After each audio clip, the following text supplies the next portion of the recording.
As we've learned sa tinuro ni Brother Marlon 2 weeks ago, we are running on a race, right? At itong race na tinatakbo natin, hindi ito yung flat surface. Maraming lubak-lubak, merong uphill, maraming pagsubok. And sometimes, dumarating tayo sa point na nadi-discourage tayo, di ba? Umaharap tayo sa mabibigat na problema at we just stop running. You know? At dun, sa point na yon na we stop running, doon din tayo tumitigil mag-grow, kapatid. Di ba? So, mga kapatid, sometimes, we put so much weight sa problema natin, mga pinagdadaan natin sa buhay, and we see God as this very small thing, no? Na parang ang laki-laki ng problema at ganito kalit ang Panginoon natin. Mga kapatid, sometimes this happens because we lack understanding of who God is. Ask the person next to you, kilala mo ba talaga si Lord? Kilala mo ba ang Panginoon mo? Because today, friends, I want to say to you that regardless sa pinagdadaanan ninyo sa buhay, keep on trusting. Say to the person next to you, keep on trusting. Mga kapatid, you always hear this word na God is sovereign. Diba? God is sovereign and that you should put our hope and trust in Him.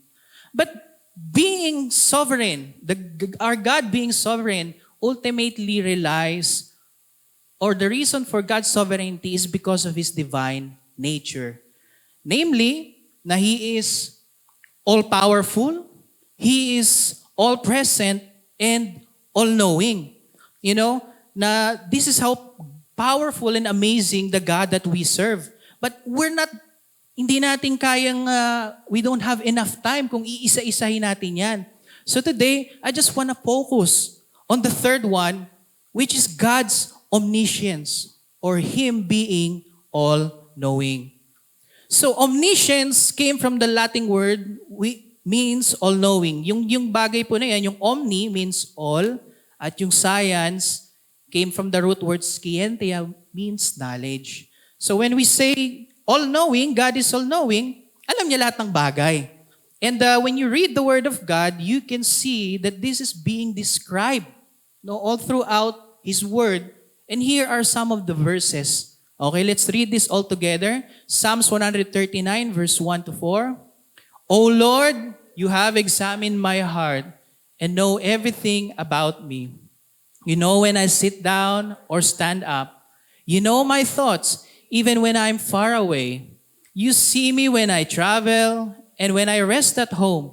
You know everything I do. Verse 4, you know what I am going to say even before I say it, Lord. Mga kapatid, it was David ang nagsulat na itong Psalms na to. Ang sabi dyan, God knows your heart and knows everything about you. Alam niya kung uupo ka, tatayo ka, at alam niya rin kung ano ang iniisip mo, kapatid. Sino dito yung iniisip na yung uulamin mamayang lunch? You know my thoughts even when I'm far away. Kahit nasa saan ka, kapatid, alam ng Panginoon ang iniisip mo. And on verse 3, sabi niya, nakikita mo ako when I travel or pag nasa bahay ako, you know everything I do. There's nothing hidden na ginagawa ka, kapatid, ang hindi alam ng Panginoon. And on verse 4, ito, hindi niya pa sinasabi, alam na ng Panginoon. Diba? You know what I am going to say even before I say it, Lord. How about in Isaiah chapter 46, verse 9 to 10? Ang sabi, remember the things I have done in the past, for I alone am God. I am God, and there is none like me. Only I can tell you the future before it even happens. Everything I plan will come to pass, for I do whatever I wish. Hallelujah. Mga kapatid, from what we read, we can therefore conclude that God knows who you are. And itong being natin, who you are, is not just yung pangalan mo. He knows everything about your soul, your spirit, and even sabi nga, kahit yung dami ng buhok nyo, ay bilang ng Panginoon, mga kapatid. That's how much God knows you. He knows you better than yourself. And not just that, He also knows the future. Wow. Can you imagine if God knows these things, who you are, and He knows the future, then church, tapos na ang usapan. Tapos na ang usapan. Hindi na natin dapat kailangan bigyan ng sobrang stress kung nasa saan tayo ngayon. Kasi God knows best. Di ba? Alam niya lahat eh. Can you say to the person next to you, you are in the right place? Yeah. You are in the right place. Kapatid, that includes yung pamilya kung saan ka lumaki, yung kapasidad mo, or yung current situation mo ngayon. Napakadali pong ma-discourage sa buhay kapag madali nating nasisisi kung saan tayo pamilya lumaki, ano yung sitwasyon natin growing up. Kaya ganito tayo ngayon, di ba? Naririnig natin yun eh. Kasi bro, dito kami lumaki sa area na to, or hindi kasi kami naalagaan ng ganito, kaya ganito kami ngayon. No, but I'm here to tell you, church, that it's not about how you started. With God, it's not about how you started. Kasi if you look at the characters in the Word of God, you will find that Joseph came from a family where his siblings hated him. Can you imagine growing up na galit sa'yo mga kapatid mo at inggit na inggit? No, sa sobrang inggit nga nila, binenta nila si Joseph eh. Sa mga, sa tawag doon, yung bumibili ng slave, di ba? Kaya napunta si Joseph ng Egypt. How about Gideon is the weakest man in his family, di ba? Some of us may say, bro, ganito lang ako, ito lang yung kaya kong gawin eh. Dito lang ako pwedeng gamitin, Lord, hindi ako pwede dyan. Kapatid, Gideon led 300 people against the Midianites. And yet he was the weakest man sa family niya. Di ba? Or how about, wag na tayong lumayo, mga kapatid, Jesus is the son of a carpenter. Imagine Jesus, the Savior of the world, the God from the beginning, kapatid, nung nagkatawang tao siya, lumaki siya bilang anak ng karpintero. And even Jesus ay nagkarpintero rin, right? So, mga kapatid, did their beginnings, capacity, or kung yung sitwasyon nila stop them from fulfilling their destiny? Hindi. Di ba? Hindi. They trusted God each step of the way. And so today, I also want to give you reasons, mga kapatid, if you are here thinking na, bakit kasi Lord, dito mo ako inilagay, Panginoon? I want to give you reasons that those things cannot prevent the destiny that God has in store for you. Church, ang isa sa pinakamalaking problema natin sa buhay is not yung mga pinagdadaanan natin, yung mga sitwasyon natin. The problem sometimes lies in the expectation natin sa buhay. Tama ba? Imagine, you expected itong bagay na to, in order mo online, pero ito yung dumating. Ano nangyayari? We are disappointed. Di ba? So yung expectation, it plays a very big part or role sa buhay natin. Kasi when you read the Word of God, you can learn na sa buhay natin, hindi pala good things lang ang dapat ine-expect natin. It's not what we're made for, mga kapatid. So today, I just wanna give you reasons, hindi lang to say sa inyo na God knows everything, you can trust Him. Yes, that's true. Pero I'm also here to give you reasons for why God allows these things and what we can learn from them. Mga kapatid, number one reason or what are these things that we can expect in life? Church, sa buhay natin, our spiritual life, pakisabi, should be our highest priority. Just look at the world around us. It's not hard to notice na parang it's a race of who has more power, who has more money, sino ang merong mas may material na bagay, or even fame. Kapatid, people are chasing for things they believe would bring them satisfaction in life. They've placed so much value in the material world, but the Word of God says in 1 Timothy 4 verse 8, physical training is good, but training for godliness is much better, promising benefits in this life and in the life to come. Mga kapatid, so it says, while exercising is good, while all of these physical things or material things are good, training for godliness is much better. Sabi, ang benefits daw na makukuha mo doon is not just for this life, but even in the life to come. You know, we shouldn't be so fixated sa kung ano yung makukuha natin in this world, what we can achieve, kasi this world will pass away. That's why Jesus said, do not store up treasures on earth. Diba? Store up treasures in heaven kasi doon hindi masisira. Kapatid, everything that we see today in the world will one day disappear. And we're gonna face God. So mga kapatid, if there's something na bibigyan natin ng value sa buhay natin, it's not the physical things. It should be your spiritual life. It should be the focus of our existence more than these things. I mean, just isipin nyo na lang to, how much we treat our physical bodies. Tignan nyo katabi nyo kung naka-makeup yan today. Nag-exercise tayo. We exercise, we eat, nagda-diet tayo mga kapatid. Nagda-diet tayo so that we can look good. Diba? Sometimes nakatingin tayo sa itsura natin. Uy, pogi na ba ako? Okay ba tong suot ko ngayon? Bago tayo marap sa ibang tao. But here's the question, how much effort do you spend sa spiritual life nyo? Ba? If kaya nyo mag-exercise, mag-diet, bumili ng magandang damit, make-up, and everything else, how much do you spend? Or what effort ang binibigay mo sa iyong spiritual life? And what I'm talking about is your prayer life, devotions, attending a corporate worship.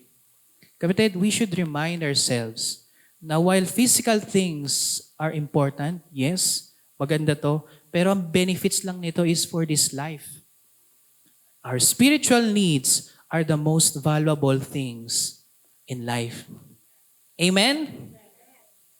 What else should we know? Kapatid, in life, we should be driven by the truth. Have you ever heard the phrase, do what your heart tells you to do? Kung anong nararamdaman mo, yun ang sundin mo. Di ba? Lagi narinig natin yan. And napakalakas ng nitong phrase na to. Napakalakas ng power nito kasi merong emotional bearing with it eh. Kasi who doesn't wanna be happy? Di ba? Pag pinigilan mo nga yung happiness ng isa, sabi, bakit mo ko pinipigilang maging masaya? Di ba? And we feel like, oo nga naman, no? But you see, kapatid, when your basis in life is whatever you feel or kung ano yung nararamdaman mo, you're going to have serious problems. Kung ang basihan mo ng katotohanan sa buhay is kung ano yung nafe-feel mo, magkakaroon ka ng malaking problema because your feelings are inconsistent. Maari ngayon, nandito kayo because nakatulog kayo ng maayos kagabi. Di ba? Maganda yung gising ninyo. But what if puyat kayo o kaya umuulan? Would you still attend this corporate worship? Di ba? What if wala akong pamasahe? What if pag napupunta tayo sa mga ganong sitwasyon? Di ba? That's why we cannot trust or we cannot put yung ginagawa natin or what we believe by what we feel, mga kapatid. It cannot be trusted. In fact, pag tinignan nyo na lang, ang dami ng mga tao na nasa rehab, mga tao na yung early pregnancy, napakadami niyan, mga kapatid. Because Satan uses this as a bait. Itong just do whatever makes you happy. Ginagamit niya to as a bait para hulihin ng mga tao believing that they are doing something that would satisfy their lives. As Christians, church, our life is based on what God told us to do in His Word. And the thing is, most of the time, hindi siya komportable. Most of the time, hindi siya magiging komportable, pero it's worth it. In fact, in order to experience true happiness and satisfaction, following the truth is the right way to go. Can you imagine nung, sino nga yung General Douglas MacArthur? Di ba? Kilala niyo ba yun? Ano yung sinabi niya? I shall return. Di ba? Bumalik siya sa Palo Leyte para labanan ang puwersa ng mga Hapon kasama ang mga Pinoy. Pero do you think they were happy? Do you think they were happy nung hawak-hawak nila yung mga barel? Patayin na kayo mga Hapon! Hindi. Di ba? Sumuko na kayo, kasama namin si Cardo. Di ba? Hindi naman sila nakangiti mga kapatid eh. Hindi sila masaya na they have to take out lives, pero it was the right thing to do during that moment. And in fact, the freedom that we experience right now is the result ng sacrifices ng mga sundalo na yun. Right? So while temporary happiness is indeed happy, pero doing the right thing leads to satisfaction in life. Ang totoong happiness is just the product of following the truth. That's why Jesus said in this life, hindi niya sinabing, seek what makes you happy. Instead, anong sabi niya? Seek first His kingdom and His righteousness, and all these things will be given to you as well. Kapatid, ito ang katotohanan na dapat nating sundin bilang Kristiyano. You know, church, because all these things will just follow kapag inuna natin ang Panginoon. Right? When you have the Creator, you have everything you need. Amen? So we learn that being led by the truth and valuing our spiritual life is the most important thing in our lives.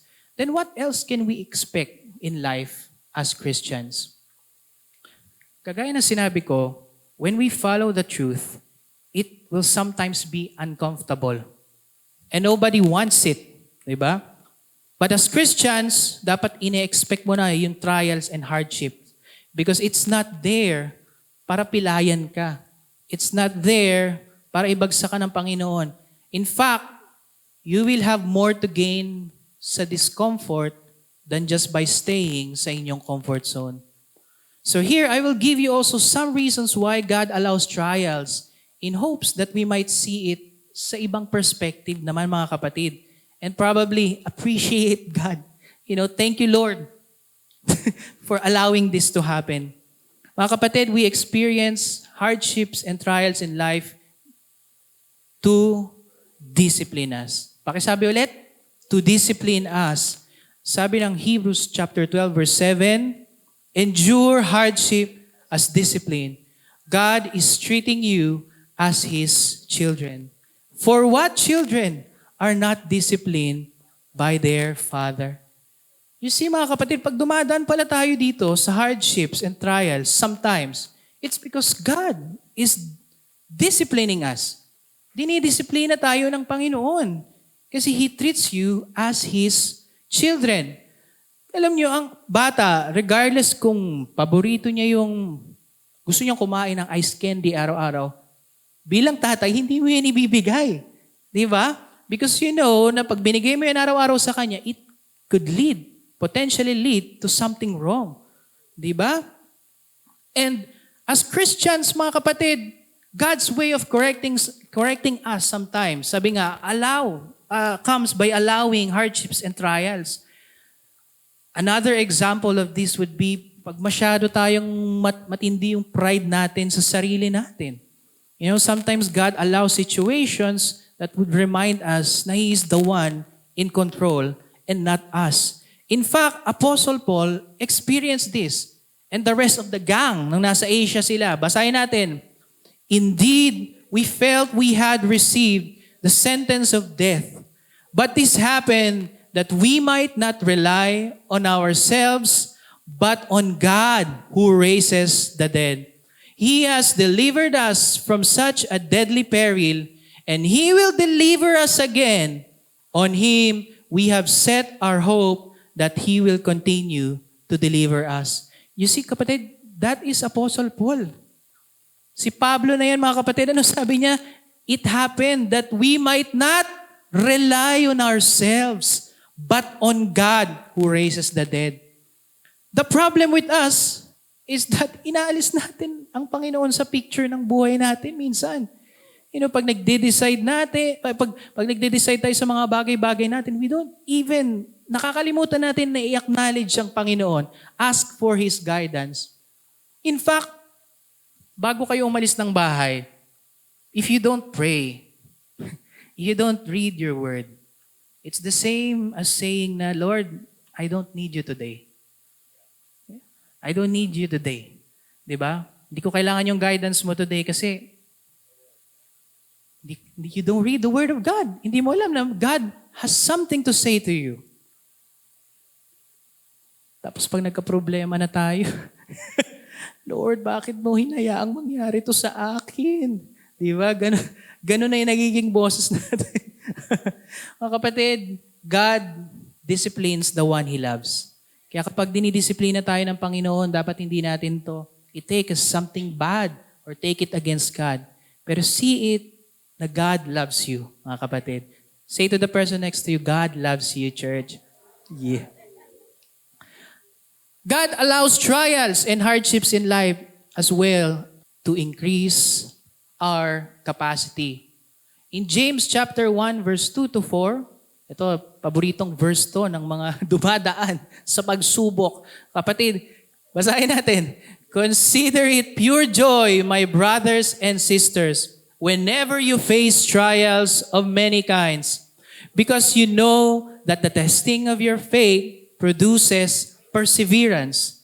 Let perseverance finish its work so that you may be mature and complete, not lacking anything. Anong sabi? Yung faith or the testing of faith produces perseverance. Sa Tagalog ng perseverance, ano yon? Pagpupursige, pagtsatsaga. Pagtsatsaga daw, mga kapatid. And, sabi nga ni Brother Marlon, di ba, we are in a race. Alam niyo, sa race, madali nating makuha ng attention natin yung, ay, mabilis yan tumakbo. Kapatid, sa race, hindi siya nakadetermine sa kung gaano ka kabilis nung umpisa or even sa gitna. Do you know na ang pinakaunang bagay na kailangan mo i-consider kapag tatakbo ka sa race is kung meron ka bang stamina na tapusin yung karera. Kasi pwedeng maging mabilis ka sa umpisa, pero sa gitna, bigla kang napagod. Tumigil ka. Diba? So it's the question of whether you can make it till the end of the race. Without stamina, one cannot persevere in any race. So mga kapatid, kaya pala tayo natitest is so that ma-increase yung capacity mo, ma-increase yung stamina mo, kapatid. Your ability to trust God. Kaya ka dumadaan dyan so that God is stretching you. Kagaya ng mga nag-gym. Pagpunta nila sa gym, mag-uumpisahin sa ilan? 3 kilos. Tapos pagbalik nila after a week, 5 kilos. Pagkatapos ng isa pang week, 10 kilos. Habang dumadaan sila dun sa pain, nai-increase din yung capacity nila. It's the same as your faith. Kapag dumadaan ka dyan, mga kapatid, nai-exercise yung faith mo sa Panginoon. Di ba? It grows the more it is tested. Sino dito yung mabilis hingalin? Maiksi lang yung hagdan, pero pawis na pawis ako. Parang nag-jogging, no? Pero yung hagdan, ang nice. Ang iksi lang ng hagdan, pero parang nag-jogging. Kapatid, huwag po natin maging ganyan na ang faith natin, no? So, huwag kayo mag-elevator. Sabihin nyo sa katabi mo, huwag kayo mag-elevator. To increase your capacity. Sa hagdan tayo, mamaya bababa at aakyat. Kapatid, God allows trials and hardships in life to help us mature. Kagaya ng verse 4, sinabi sa verse 4, let perseverance finish its work so that you may be mature and complete, not lacking anything. There was a story ng isang nanay at anak, no? Sabi nung nanay sa anak niya, "Nak, kunin mo nga yung walis sa labas, maglalatag na tayo dito ng kutsyon." So, maglalatag na tayo ng kutsyon. So ngayon, sige, sabi nung anak, "Nasaan po ba yung walis?" "Nandoon sa labas, sa likod ng basurahan." "Ha? Sa labas? Ma, 11 p.m. na. Ang dilim, nakakatakot sa labas." Sabi nung anak. Sabi nung nanay niya, "Para kang hindi nakinig kay pastor ah." Ano ba sabi? Jesus is everywhere. Hindi ka dapat matakot, anak. Lumunok ng lawa yung, "Okay ma, Jesus is everywhere."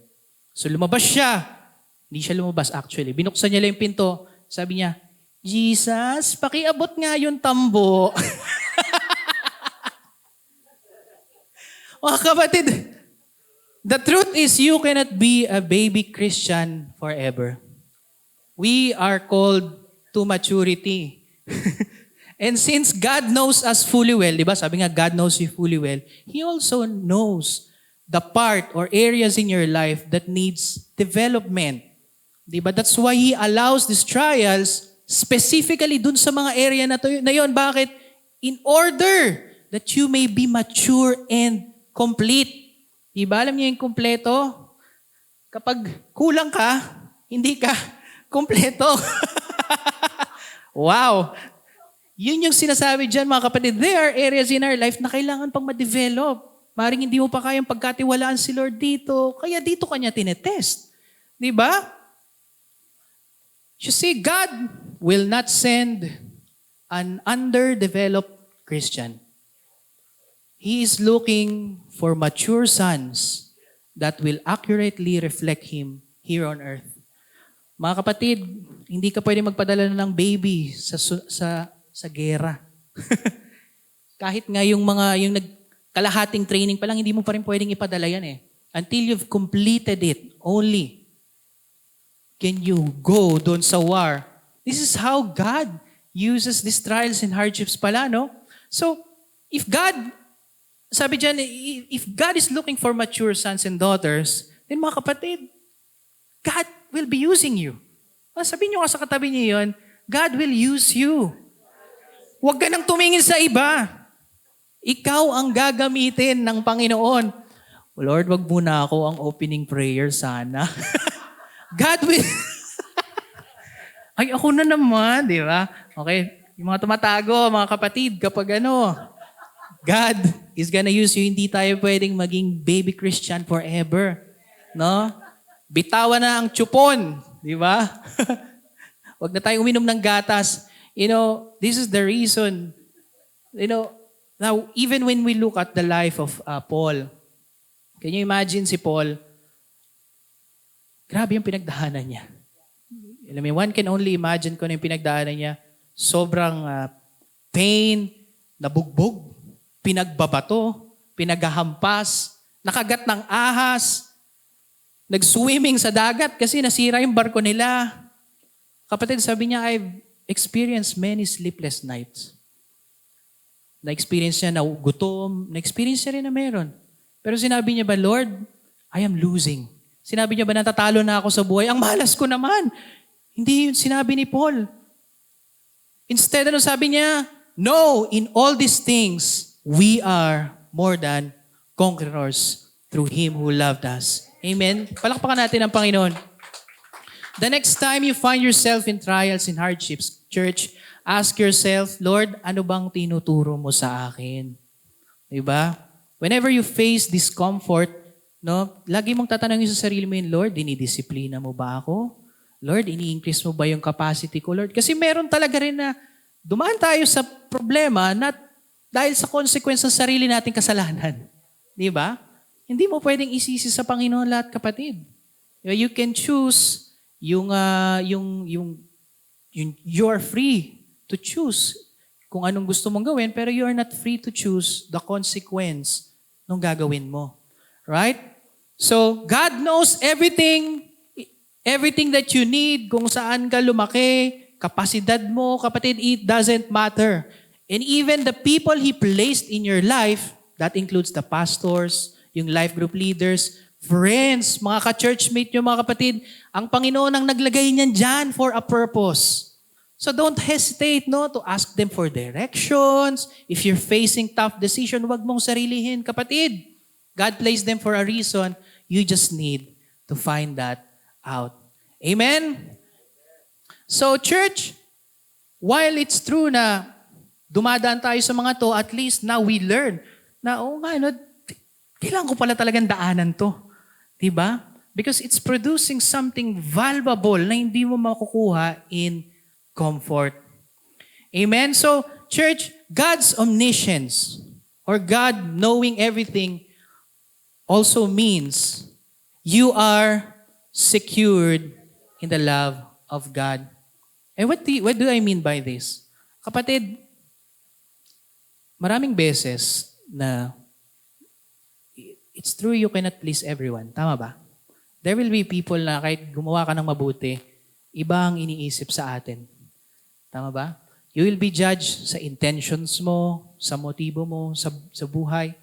And sometimes, or most of the time, it affects us so heavily na feel natin na, oo nga, no, baka hindi talaga ako totoong Kristiyano.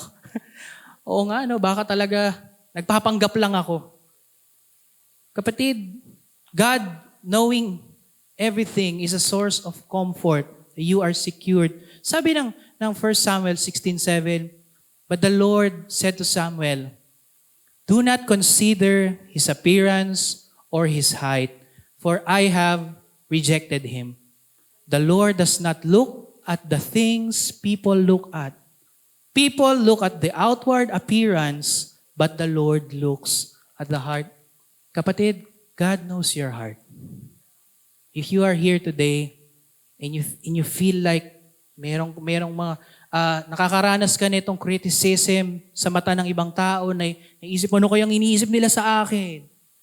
Hindi dito sa church, o kapatid, even outside. Kapatid, you can find comfort in knowing that God knows your heart at hindi siya nakatingin sa ginagawa mo. No? Many people in your life will misunderstand you, judge your intentions, but I want to tell you today na it's okay because God sees your heart and that's all you need. Hindi mo kailangan ng approval of men if approved ka sa Panginoon, kapatid. So keep on doing. Kung na-late ka last week, pagpunta mo dito, do your best na makapunta on time next week. Okay? Magkaiba naman kasi yung nahuhulog ka kaysa sa sinasadya mo na or nagiging habitual na, no, kapatid. Hindi na maganda yun. No? The Lord sees us. He knows our weaknesses. Even when we read in Psalms 103 verse 13 to 14, ang sabi, the Lord is like a father to his children, tender and compassionate to those who fear him.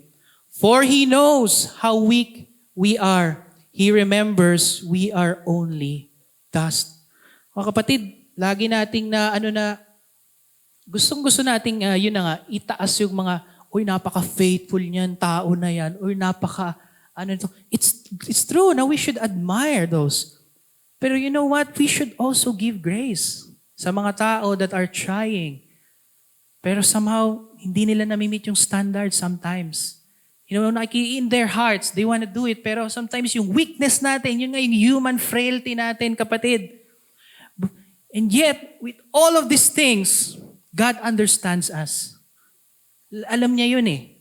Sabi dyan, no? He is like a father to his children. Di ba ang tatay kapag didisiplinahin ka niya kapag nagkamali ka, pero hindi ka niya itataboy. Di ba? Alam ng Panginoon yun eh, kagaya ng, alam niya yung kahinaan natin. He has compassion for us in spite of how weak we are. He loves us unfailingly. Kapatid, even when Jesus asked Peter 3 times, imagine niyo yun, sabi niya, do you love me? 3 beses to tinanong, no? Na na nga si Peter, yung pangatlo na naging emotional na siya, sabi niya, Lord, you know all things. Alam mo lahat ng bagay. And you know, I love you. Even if he failed him 3 times. Do you think hindi mahal ni Peter si Lord? No. At that moment, natakot siya sa buhay niya. That's why tumakbo siya. Pero it doesn't mean na hindi niya mahal ang Panginoon. Di ba? That is us sometimes. Mga kapatid, do not be so hard on yourself, if you are trying, to live according to the standard ng Panginoon at hindi natin na nahihit sometimes, you don't need to feel so guilty na para hindi na ako tatanggapin ni Lord. God understands you. Alam niya ang kakayanan mo, kapatid, and you are always welcome sa piling niya. In fact, in 1 John chapter 3 verse 19 to 20, ang sabi dito, our actions will show that we belong to the truth. So we will be confident when we stand before God. Even if we feel guilty, God is greater than our feelings and He knows everything. You see, dito makikita nyo na what you feel is not your faith. Sabi dyan, yung actions nila will show that they belong to the truth. Kasi nga, hindi mo pwedeng maging basihan ang nararamdaman mo. Kapag feel mo ngayon, sige, punta ako ng church. Pag hindi mo feel, hindi ka na pupunta. Diba? Hindi mo kailangan magkaroon ng HOP bago ka mag-pray. Pwede ka mag-pray sa bahay mo. Pwede ka mag-pray sa kama mo pagkagising mo. You don't need special things para magawa itong mga bagay na to. And here, sinasabi nila, even if we feel guilty, can you imagine John saying that? Apostle John saying that sometimes yung nararamdaman mo will be different sa gusto mong gawin. Pero it shouldn't stop you because your action will show if you belong to the truth. Kapatid, kung magpapapigil ka sa nararamdaman mo, you do not belong to the truth. So church, napaka-importante na we understand that the Word of God doesn't change just because we don't feel okay. The Word of God remains true and can be trusted even in the midst of our deepest trials. Your feelings are not your faith in God. So pag nararamdaman mo na-disappoint kita, Panginoon, na-disappoint ko yung sarili ko, we should fight in faith and believe His promises instead sa nararamdaman natin. Kaya nga mahalaga na we read our Bibles Kasi yung nararamdaman natin, nagbabago talaga from time to time Pero we can reassure our hearts when we read the Word of God. How about this? Sabi ng Hebrews chapter 4 verse 15, the high priest of ours understands our weaknesses, for He faced all of the same testings we do, yet He did not sin. Mga kapatid, gets ka ng Panginoon. Sabi nyo, gets ka ni Lord. Don't be too hard on yourself. If you are trying at hindi mo naaabot, kapatid, do not be so hard sa sarili mo. Sometimes the devil uses this as a deception. Kapag bata ka pa, sasabihin niya sa'yo, marami ka pang time to fix everything with God. Sige, Pen, mag-computer ka muna. Usin mo yung oras mo at pera mo dyan. At pag matanda ka na, sasabihin niya sa'yo, wala ka ng pag-asang bumalik. Don't trust that, mga kapatid. Condemnation is not of God. Read your Bible. Pray to God to find assurance. And you will see the promises of God. Hindi ito. Ang sabi niya, in Romans chapter 8 verse 1, therefore, there is now no condemnation for those who are in Christ Jesus. Yan ang katotohanan, kapatid. Kung nararamdaman mo ngayon parang hindi ka na kayang patawarin ni Lord or nasa sitwasyon ka na nabuo na tong habit na parang wala ka ng pakialam sa Panginoon, pero nandoon pa rin yung desire mo na gusto kong bumalik Church, this is what you should believe. At hindi yung nararamdaman mo, hindi yung naririnig mo sa tenga mo. It's not because of what you feel, church. Fight in faith. In fact, when you accepted Christ, hindi ka naman naligtas kasi umiyak ka You are saved because someone already paid the price. But then, mga kapatid, just to balance things, hindi naman ibig sabihin ito, this is a license para magpatuloy ka sa kasalanan mo. Diba? Kagaya ng sinabi ko kanina, magkaiba yung nahulog ka. Sabi ng Proverbs, a righteous man may fall 7 times. Diba? Pero tatayo siya. Iba yun sa isang tao na you know you're doing something wrong and you're doing it habitually. Magkakaroon ka ng problema doon, kapatid. Ibang bagay yun. The Word of God in 1 John 1:9 says, "But if we confess our sins to Him, He is faithful and just to forgive us our sins and to cleanse us from all wickedness." Kapatid, believe the promise of God. More than sa nararamdaman mo today, more than sa naiisip mo about yourself, believe in the promises of God. Kasi ito, hindi ito nagbabago. Yung nararamdaman mo magbabago yan, bukas, mamaya. Pero ang Panginoon, ang salita niya ay tapat at totoo. He is faithful to do what He promised.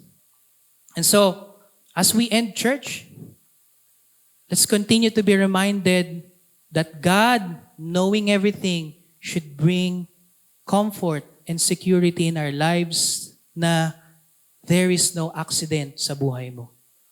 There is no accident sa buhay mo, church. The people, the places, yung circumstances na pinagdadaanan mo ngayon are placed by God there. And you cannot improve it.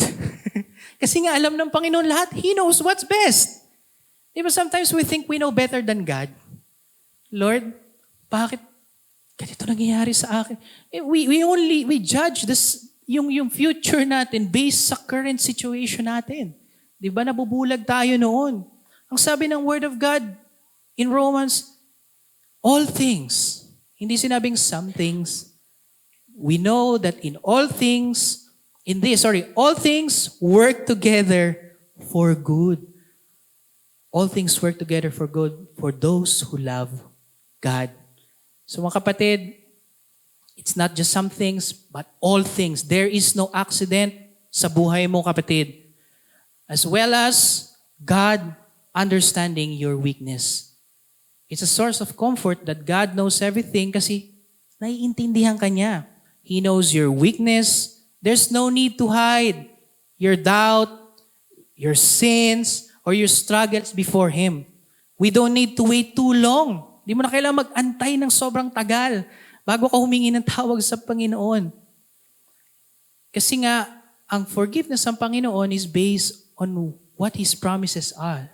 Hindi sa kung anong nararamdaman natin. We need to reassure our hearts that once God He said He is faithful to forgive our sins. Kahit hindi mo pa na-feel, kapatid, believe that. Believe that. So I hope by now, we've already understood, no? Whatever we're going through in life when it comes to God, we can keep on trusting. So kapatid, I want to end with this. No? If you think you've sinned against God and you think it's hard for you na ma-reconcile with Him, you are wrong. If you are here, naririnig mo tong message na to, it means God is still giving you a chance, an opportunity to be restored. Or maybe you lost sight of the goal. Maring na sidetrack ka sa mga ibang bagay, worldly things, at napunta ka na sa isang sitwasyon na parang ang hirap pakabalik sa Panginoon. Kapatid, in Genesis, if you remember, nung nagkasala si Adan at Eva, they committed, if not the worst, one of the worst sins ever. Dahil sa kasalanan nila, pumasok ang death sa world. It separated us from God, yung sin. Even us, na-experience natin the result of what they did. Pero, imagine nyo itong dalawa na to, no? Nagkasala sila sa Panginoon. At instead na lumapit sila sa Panginoon, nagtago sila. Nagtago sila doon sa tao that can only save them during that time. Diba? Parang ang best response mo is, Lord, sorry. Nauto kami, patawarin mo kami. Hindi, nagtago sila, church. At hindi yun yung dapat nating gawin. Diba? But regardless, nagtago sila, inabandon na ba sila ng Panginoon? No. God did not abandon them. Church, in Genesis chapter 3 verse 9, when man has committed one of the worst sins ever, Nagtago pa sila sa Panginoon. Pero itong sabi ng Genesis chapter 3 verse 9, then the Lord God called to the man, where are you? Where are you? Even in the deepest sin, God was looking for the man. Church, ito ang pagmamahal sa atin ng Panginoon. And this is His question to you as well today. Where are you? Have you committed something terrible? Tingin mo ang hirap ng bumalik sa Panginoon? You don't need to hide. Have you lost your path? You're confused right now kung paano pa ba maaayos to? Where are you? You know, it's not that God does not know kung nasa saan ka ngayon. Alam niya nga lahat ng bagay eh. Pero He's waiting for your response.